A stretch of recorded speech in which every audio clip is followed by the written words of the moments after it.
Hello and welcome to Think Watercolour. Earlier this week my daughter posted this photo that she took whilst walking her dog on a frosty winter morning. I like the way the low winter sun is casting long shadows, and I thought this would make a great reference for a sketch to demonstrate how the placement of a figure or figures in a painting can both add scale and provide a focal point for the viewer. And this is the final sketch. Towards the end of this demonstration, you'll see how by carefully positioning the figure and the dog, I was able to create both scale and balance. So let's get started. This is Saunders Waterford 300-gram rough paper, and I used a little masking fluid on the fence and some of the foreground shrubs before starting. Here I'm using clean water to wet the sky area, and then dropping in a mix of cobalt and cerulean blue, softening to the right to retain the brightness of the paper.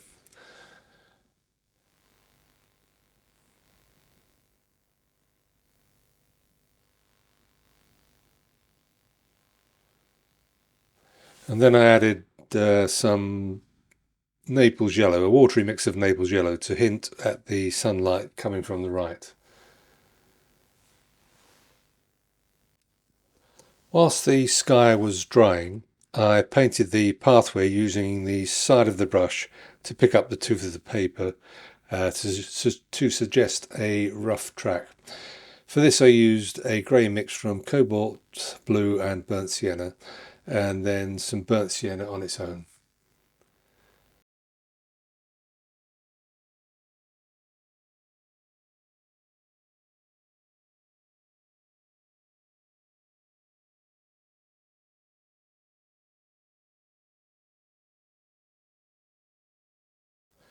For the shadows under the hedges, I used a darker version of the same grey mix.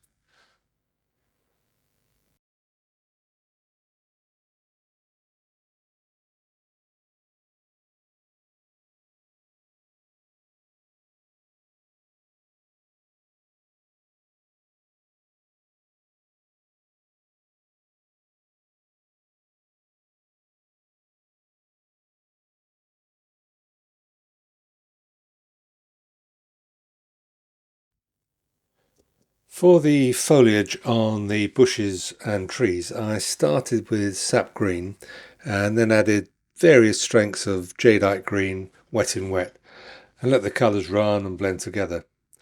And finally adding some alizarin crimson for the darkest greens.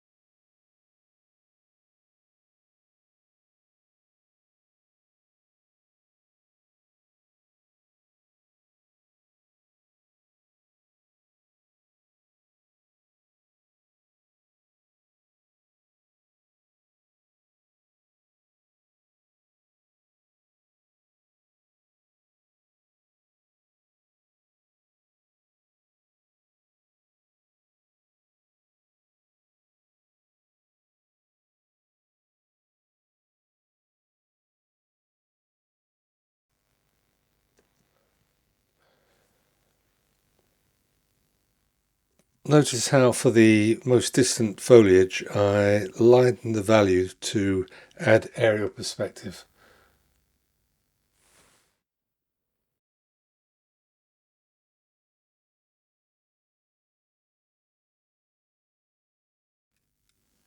I let the initial washes dry and then remove the masking fluid. And for the tree trunks and branches I used sepia and ultramarine mixed for a strong dark colour.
Always remember, when you're painting a jumble of tree trunks and branches, the trick is not to try and copy the reference material too slavishly.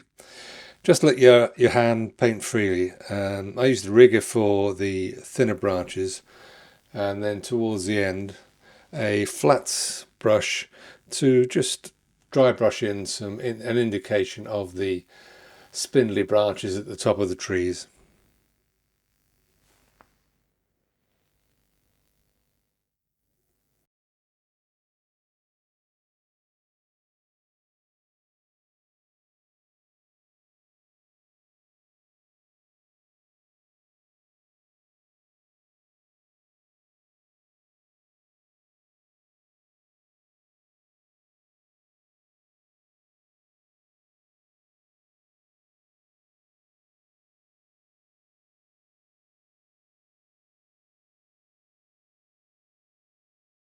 Here I'm just adding some shadow on the fence posts and the fence rails just to give them a feeling of three-dimensionality.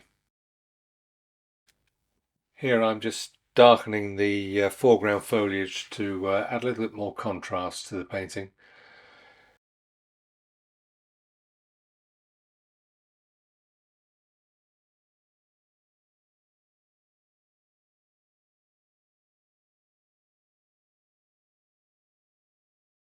For the shadows across the pathway I'm using cobalt blue. Notice how as they get closer to us the shadows fan out, uh, pointing towards the position of the sun basically. And adding these shadows just adds that three-dimensionality to the whole painting.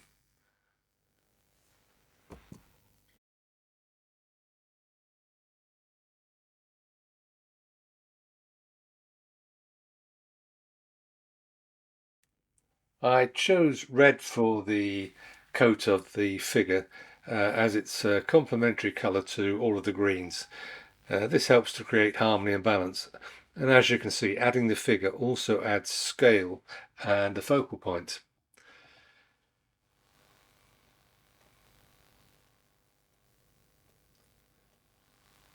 And finally, just for a few highlights, I added some neat white gouache with a rigger.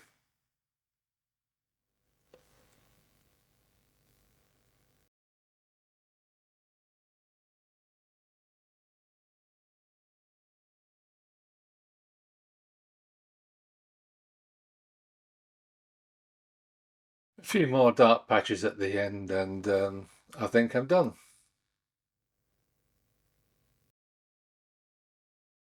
I hope you found this demonstration useful. It's all about placing figures in a painting just to make that difference, create a focal point or just create balance. There are other videos on the channel. Whitegate Way is one of them, Winter River Sketch, and Rocky Seaside Cove is another, where I've placed figures, so do give those a look and you'll see what I'm talking about. Thank you so much for watching. If you liked the video, do give it a like, it helps with YouTube, and do subscribe if you're not a subscriber and hit the notification bell for future videos. And thanks again for watching.